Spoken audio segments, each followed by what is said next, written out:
Hi all, this is Skate, and this is the Tier 10 Batchat 25T.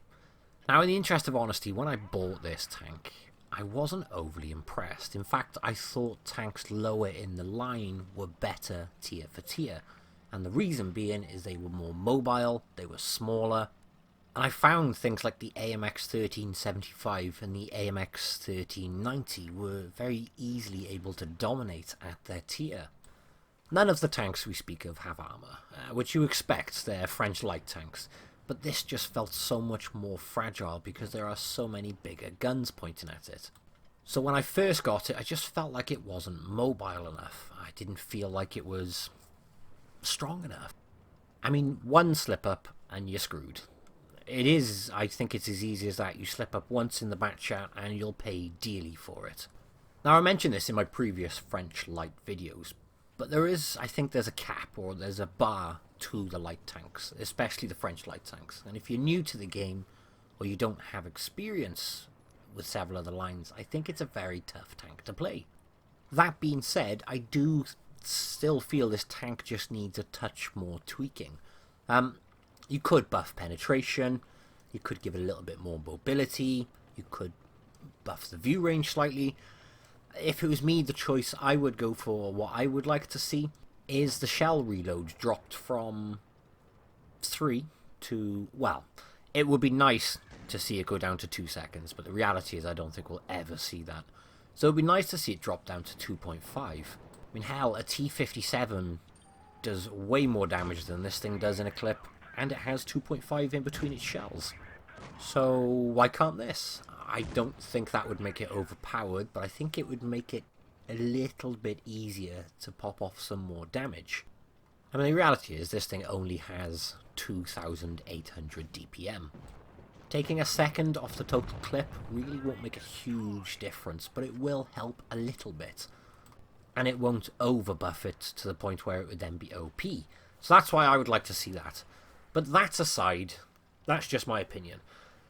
Obviously, I want to talk about the gameplay in this tank, because I really, really enjoy the gameplay in this tank. And if you want to do well in a Batchat, I think it's absolutely imperative that you're a team player. So I've got 4 games to show you in this video. 2 are on Port Bay, and then 2 are on Canal. These first 2 games in Port Bay, it made me laugh actually. When I was putting the video together, I thought I put the same video in twice. There's only 1 damage difference between these 2 games. And all these games emphasize something which I think is very important about the Batchat gameplay, and the playstyle of the tank. And that's being a distraction.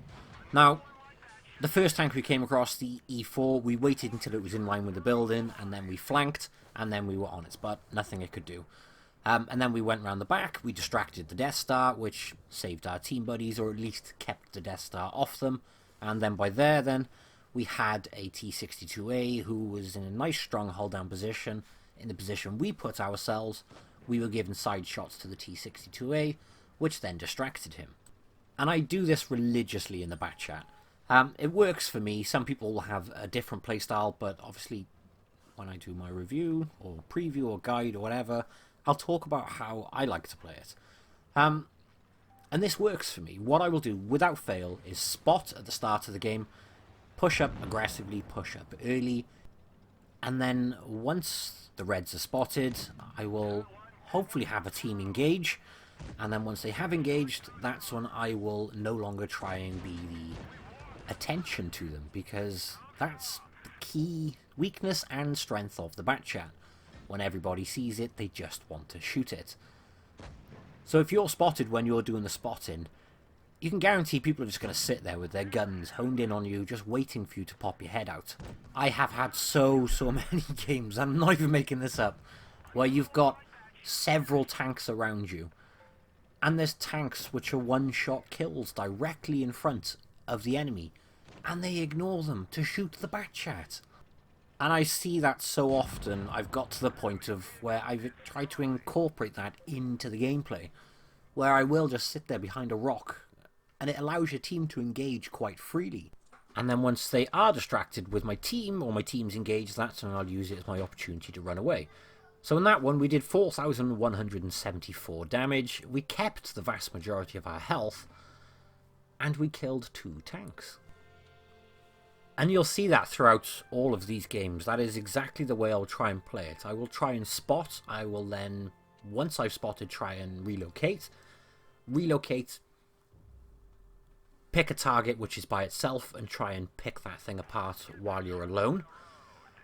Or, if that can't be done and the team is grouped up, I will try and be a distraction on the flank so people turn their guns to you. And at that point, it's not always about the damage. It's about being there and people being annoyed that you're there, or just going, ooh, look, Batchat, and then trying to kill you. And if you haven't seen any of my other videos about the other tanks in this line, I'd recommend going to have a look, because you can see the same thing in the other tanks as well. And in some aspects it's hysterical, because people just seem to go, look, there's a Batchat, let's go get the Batchat. Okay, let's go get the Batchat. And they turn their guns and they look at you and focus all their attention on you when they have Death Stars pointing at them. Yeah, go figure. But rather than see it as a negative, try and incorporate that into the gameplay, and it really did improve my gameplay in this tank. Something else which I think is vitally important with this tank is minimap awareness. I think that is absolutely critical to make or break gameplay in this tank. I mean, I mentioned flanking earlier, and I mentioned targeting sole tanks, or tanks which are alone, so you can pick on them while they're by themselves and they don't have support. You can't do that unless you look at the minimap and know which direction to head. And you can't look after yourself unless you're keeping an eye on the minimap to see where the big nasty tank destroyers are, like the Death Stars, because them things really, really do hurt with the Hesh. Or you could be an idiot like me and drive into a building right in front of a Death Star. But there's the same thing again. Look, I drive past the Death Star goes, oh, look, a Batchat. And that's it. He turns his gun away from a Leo, an IS-7, and all the other tanks which are up on the ridge. And that's it. That's their opportunity to pounce on that tank straight away. And I may not have done a lot of damage to that tank, but just going past it at full speed and making it turn its gun is more than enough to annoy him and make him turn his gun, which allows your team to do something then. So this sort of tank with this sort of gameplay promotes team play, even if half the team don't know they are participating in team play, which in some games I've been in, yeah, some people don't know you're on the same team. But by you being a team player, now a lot of people are going to comment straight away, oh yeah, but my teams aren't team players. The beauty is with this sort of team play, they don't need to be team players, they just need to be damage hungry. That's it. They're not trying to protect you by coming out and doing the damage. Some are, granted. But the vast majority is going to be a case of they see a tank without its gun pointing at them, and they see it as an opportunity to push out. So even if they don't feel like they are participating and trying to help you, you're encouraging other people to then come out, stick their guns out, which helps you, and it's win-win all round. You're being a team player, which then promotes other people to shoot the tanks, which you're distracting. So you don't even need a coherent team, really. You just need people who know to come out and point their guns at things. Because the second you make yourself the target is when things are going to go horribly wrong in the Batchat. Now, sometimes it's unavoidable. But this gameplay, I really enjoy it, and I think it does promote team play. Like I said, even if the other people don't know it's promoting team play, it still is. And I do like this playstyle, and I like the playstyle this tank provides. It's very, very exciting. You're always on the edge of your seat with this thing, even if you're not shooting at anything, because you're constantly watching the minimap, you're constantly on the move, hiding while on a big clip reload, running out, YOLO, hiding again. You really do have to be on your toes constantly. Now, because of that, it's not everybody's cup of tea. Some people enjoy that game style, and some people don't. And there we go. If you look, the damage is 4,175. In the last one it was 74. But it was exactly the same sort of playstyle, just from the other side of the map. And it's going to be pretty much the same sort of playstyle on here. I'm going to try and be a distraction. If a tank turns its gun to me, it means my team are free to unload into it without worrying about their hit points. And if those tanks don't turn to me and carry on focusing on my team, it means I'm free to unload on them. In theory, that's win-win. Granted, one gets you more damage, but in theory, both should get you the win. Now the other thing then is I want to talk about ammo loadout. Actually, before I do, here's one thing which you'll see I try to do very often as well. If there's a mobile tank or a tank which has the potential to get into cover before I finish my clip, you'll see I constantly try and aim for the tracks. It's fairly obvious, but I just wanted to point it out because keeping a tank pinned down gives you the chance to get your next shell reloaded and get the shell in without only getting 2 in. So it just increases your chance of doing more damage. And of course it stops them chasing you. And then ammo loadout.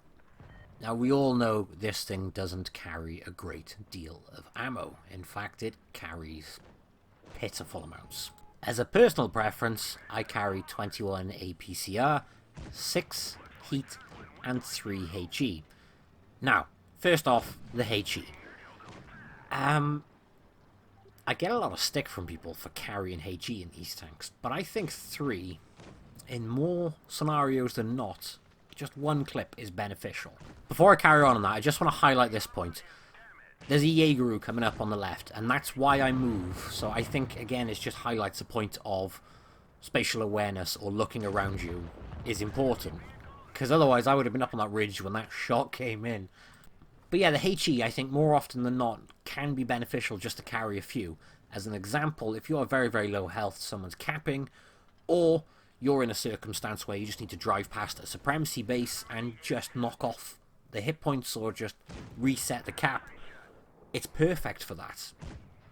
It's beneficial to do track drive-bys just by clipping the track and tracking someone to give you the opportunity to run away. Grills is perfect for grillers. Back of American tanks, it's only 1 clip, 3, which 3 goes a long way. 3 shells does go a long way with this tank because of how low the ammo capacity is. But for me, those reasons are enough to sacrifice 3 APCR or heat shells for those 3 HE shells. Now, that's the only heat shell, actually talking about that, I'm going to fire in this game. You'll notice I changed straight back to APCR because he turned slightly, which means I could have gone through the track. Now with the heat, it is personal preference here. I see a lot of people carry like 50% APCR, 50% heat. Personally, I've mentioned this numerous times before, I'm a cheapskate. And as a result, I like my credits, and these batchats are not good at even breaking even half the time. Now I know some people are thinking it doesn't matter when you're playing tier 10. It's competitive. Play at tier 10, load the gold, and go 50-50. You see people, like, if you load the gold on these things, you're going to be losing about 30k average a game if you fire half and half.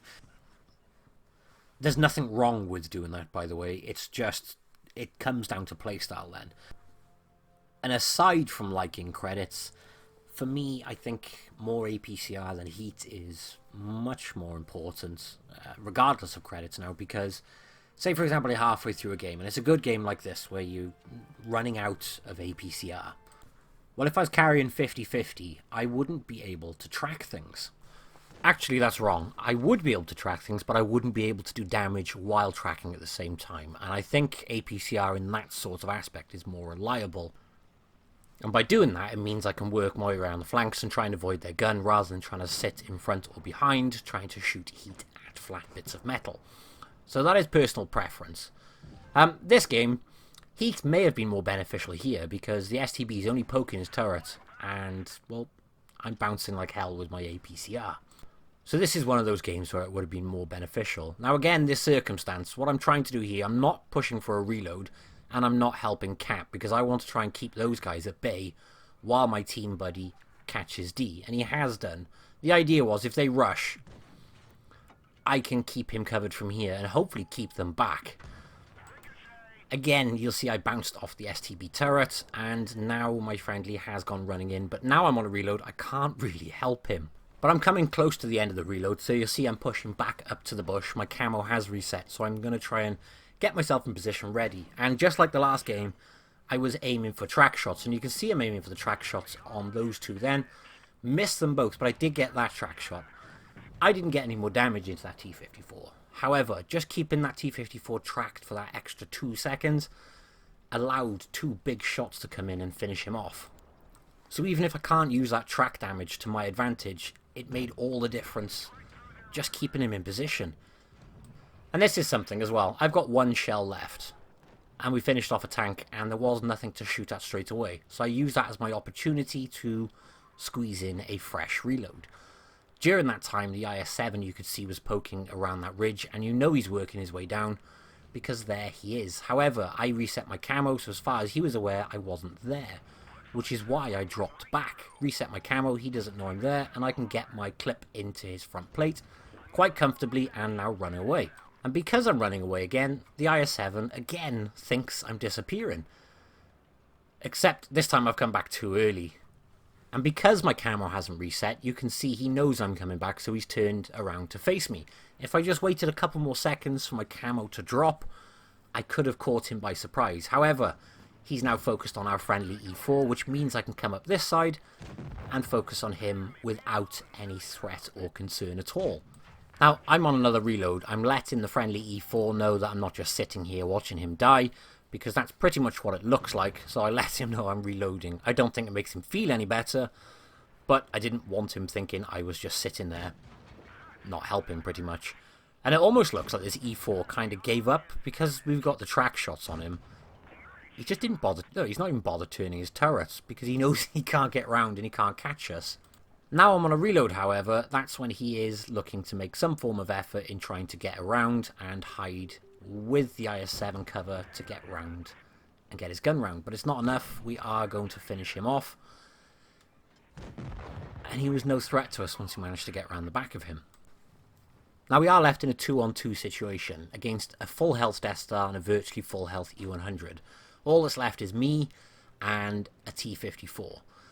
We can both be very easily destroyed by that Death Star. That being said, we have the advantage of mobility and camo.